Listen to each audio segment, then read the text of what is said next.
Vamos a hablar, primero voy a empezar hablando yo por el Centro Civista Vivian Trías, Pablo Oribe, después va a hablar Beatriz Barrero, una compañera de Guatemala, de la Comisión Jacobo Arbenz, Argentina. Después va a hablar Ricardo Canese, secretario de Relaciones Internacionales del Frente Guazú y diputado del Parlasur por Paraguay.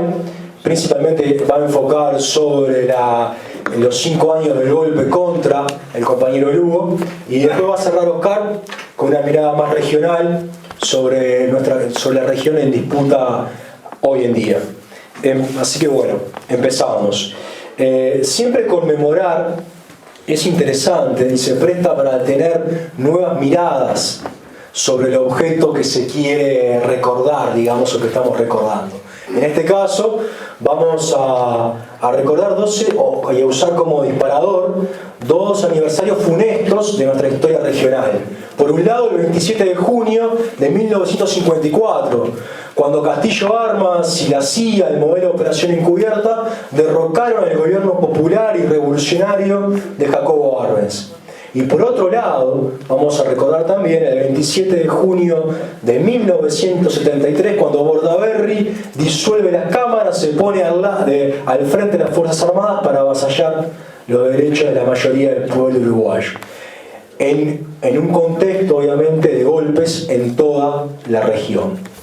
Entonces, pensamos desde un presente, además, recordamos desde hoy, de una Buenos Aires cada vez más neoliberal y cada vez más desigual, donde se persiguen a los migrantes, desde una Argentina desigual en la región más desigual del mundo, que es nuestra América. Pensamos también hoy, a raíz que ya tuvimos golpes blandos, golpes palaciegos, como los de Paraguay, como los de Brasil, ayer nomás, el año pasado. O sea, al cambiar el presente también va cambiando las miradas que tenemos sobre estas conmemoraciones. Empecemos por Guatemala. La operación encubierta de Castillo Arbenz contra Guatemala fue terrible y fue un golpe de un peso y una simbología impresionante. En Uruguay, por ejemplo, impacta muy fuerte. Desde Marcha, un semanario notable de pensamiento regional, Ángel Rama dice que ese golpe fue el despertar crítico de toda la intelectualidad uruguaya. En Marcha escribía Real de Azúa, escribía Carlos Quijano, Julio Castro, el maestro Julio Castro, entrañable, Rodríguez Monegal, Carlos Machado, Bonetti, Benedetti, Cita Rosa, un sinfín de intelectuales comprometidos que comenzaron a pensar el Uruguay de mediados de siglo y empezaron a cuestionar algunas imágenes tradicionales del Uruguay. Y lo hicieron en gran medida a raíz del golpe de Estado en Guatemala contra Arbenz, que los despertó la intelectualidad uruguaya a pensar, a cuestionar. Uruguay, sabrán ustedes que tiene algunas excepcionalidades, y no lo digo por ser uruguayo. Es un país excepcional y basa sus mitos fundantes en varias excepcionalidades interesantes. Por ejemplo, el artiguismo. Excepcional el proyecto artiguista. Nosotros tuvimos Artigas, decimos los orientales. Otro mito fundante, importante y potente de Uruguay es el vallismo, Valle y Ordóñez. Uruguay tuvo la ley de divorcio por voluntad de la mujer en 1911. Valle y Ordóñez intervenían en economía, creaban empresas públicas en sectores clave de la economía, UTE, la luz, ANCAP, los transportes. Se trató de sacarle el negocio de los seguros a los ingleses. La verdad, una obra impresionante. Generó cultura cívica y además tiene, para colmo, a mediados del siglo, una selección uruguaya de una pujanza impresionante. Campeones olímpicos en el 24, en el 28, Leandro Andrade, la maravilla negra, genial jugador de fútbol. Campeón en el 30. Primer mundial de fútbol lugar en Uruguay. Construimos el Estadio Centenario, 5 años antes el Palacio Legislativo, el Hospital de Clínicas. Ese es el Uruguay ballista, una pujanza impresionante. Y en el 50 el Maracanazo. Todo eso abona una idea de que Uruguay es excepcional, que tiene una fuerza bárbara, que es un pequeño país modelo, así se lo denominaba, sin indios, y se lo ponía como algo bueno, un país europeizado, un país, el pequeño país modelo, la Suiza de América, un eslogan de los Uruguay de mediados del siglo XX, como el Uruguay no hay. Todo eso empieza a ser crisis a mediados del siglo. 1950, 1960, eso empieza a ser crisis. Desde Marcha lo empiezan a captar esa crisis. Es como una pared que se empieza a rajar. Y se empieza a cuestionar el modelo de país sustitutivo de importaciones. Y en el 54, el 73 tienes una crisis económica fuerte, una crisis social fuerte, una crisis política muy fuerte en Uruguay. A tal punto que en el 58, por primera vez en la historia, gana las elecciones del Partido Nacional con una alianza que daba miedo, el eje herrero-ruralista. Fuimos al Fondo Monetario Internacional enseguida, ganaron los liberales, Benito Nardone, Chicotazo, Herrera.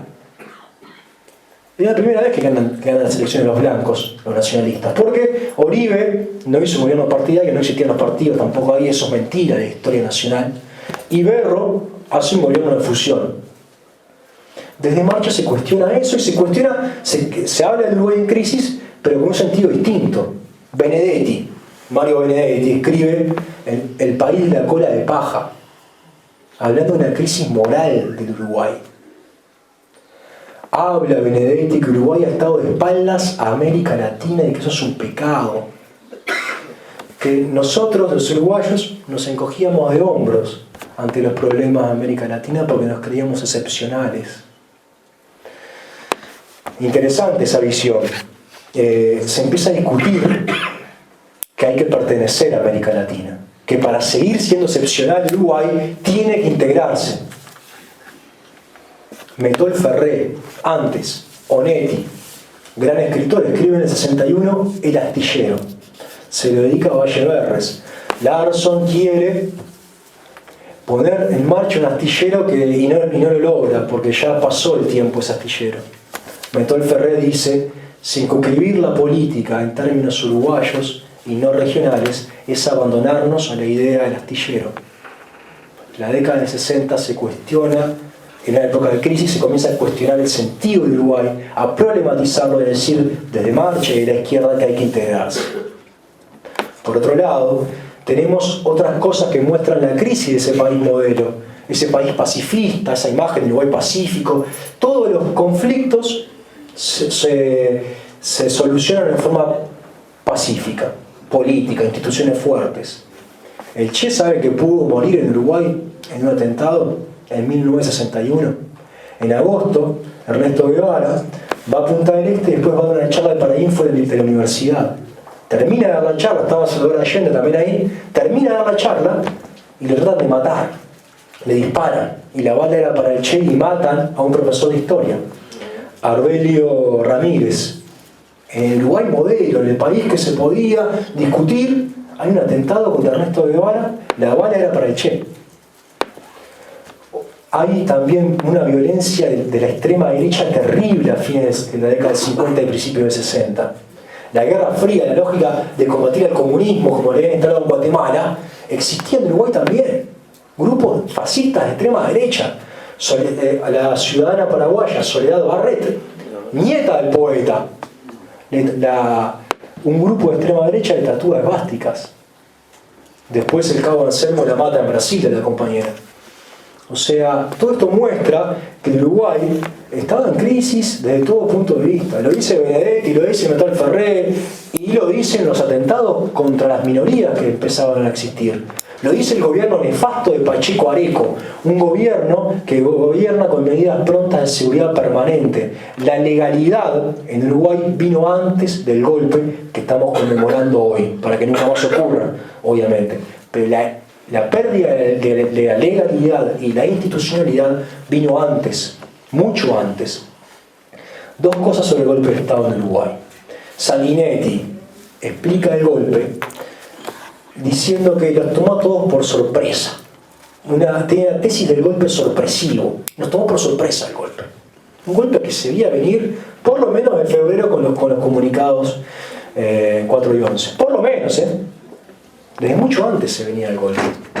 Se había venido. ¿Por qué Sanguinetti dice eso? Porque bueno, esa teoría hace que lava culpas. Bueno, nos tomó por sorpresa, no pudimos hacer nada para defendernos o para defender las instituciones.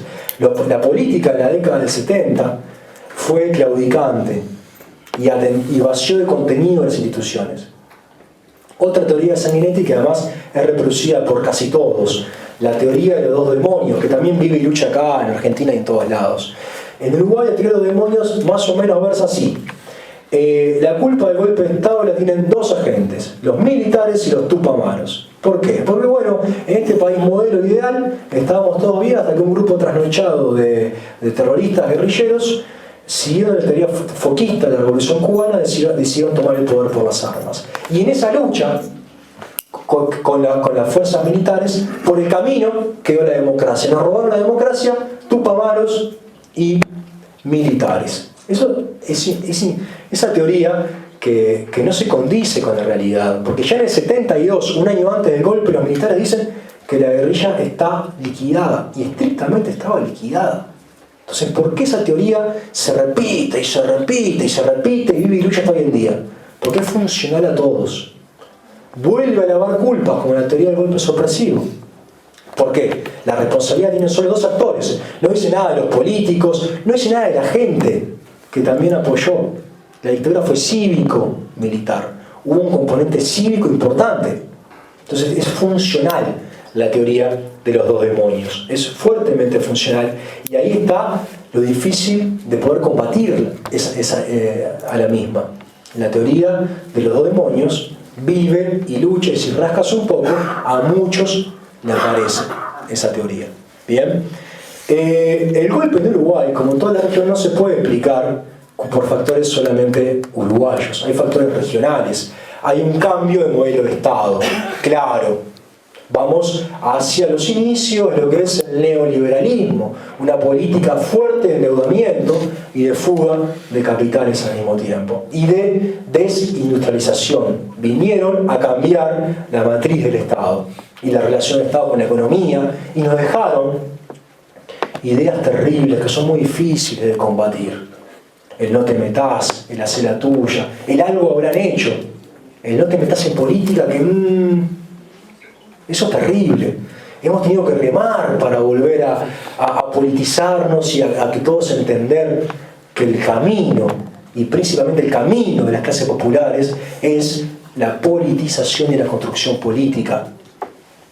Pero vienen por eso y todavía siguen. El título de esta actividad, Nuestra América en Disputa, vuelven nuevamente a tratar de robarnos la política, a tratar de que nadie se meta en política, que mire para el costado. Ese es un gran peligro que tenemos hoy en día. Entonces, algunas cosas para ir cerrando. Tulio del Perindón, historiador argentino, dice que el Plan Cóndor fue integración también. Fue integración represiva, obviamente, de todas las dictaduras del Cono Sur. Y se integraron para perseguir. Levantaron muros para que no nos enteremos de nada, para que no nos conectemos, para que no hagamos este encuentro con el Frente Guazú, con la CTA, con el kirchnerismo, con los compañeros de Guatemala, para que no tengamos puentes. Pero fue una coordinación represiva. Tenemos que pensar siempre, hoy vuelve a estar en debate, la integración, sí, pero ¿para qué?